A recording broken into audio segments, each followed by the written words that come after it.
BJP की सरकार ने असंगठित अर्थव्यवस्था पर आक्रमण किया है और आपको गुलाम बनाने की कोशिश की जा रही है। 2008 में जबरदस्त आर्थिक तूफान आया, पूरी दुनिया में आया, अमेरिका में, जापान में, यूरोप में, चाइना में, सब जगह आया। अमेरिका के बैंक गिर गए, कंपनियां बंद हो गई, एक के बाद एक कंपनी की लाइन लग गई, बंद हो गई। यूरोप के बैंक गिरे, मगर हिंदुस्तान को कुछ नहीं हुआ। यूपीए की सरकार थी, प्रधानमंत्री जी के पास गया और मैंने उनसे पूछा, मनमोहन सिंह जी बताइए, पूरी दुनिया में आर्थिक नुकसान हुआ है, हिंदुस्तान को कोई असर नहीं हुआ, कारण क्या है? मनमोहन सिंह जी ने कहा, राहुल, अगर हिंदुस्तान की अर्थव्यवस्था को समझना चाहते हो तो यह समझना होगा कि हिंदुस्तान में दो अर्थव्यवस्थाएं हैं। पहली असंगठित अर्थव्यवस्था और दूसरी संगठित अर्थव्यवस्था। संगठित अर्थव्यवस्था में बड़ी कंपनियां, नाम आप जानते हो।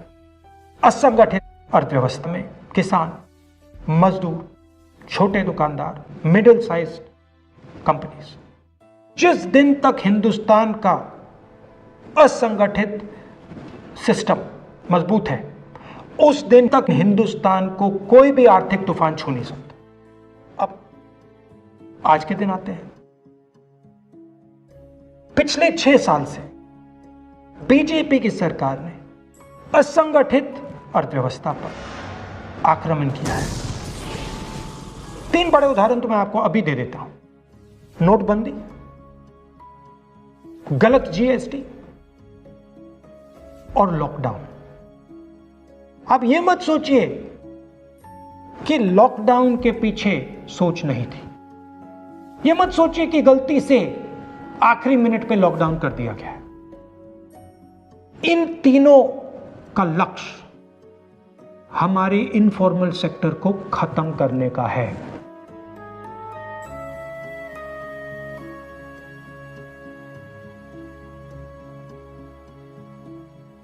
प्रधानमंत्री जी को अगर सरकार चलानी है, मीडिया की जरूरत है, मार्केटिंग की जरूरत है। मीडिया और मार्केटिंग 15-20 लोग करते हैं। इनफॉर्मल सेक्टर में पैसा है, लाखों करोड़ रुपए, जिसको ये लोग छू नहीं सकते।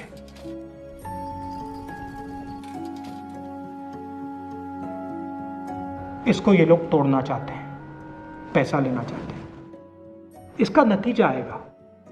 नतीजा यह होगा कि हिंदुस्तान रोजगार पैदा नहीं कर पाएगा। क्यों? क्योंकि इनफॉर्मल सेक्टर 90% से ज्यादा रोजगार देता है।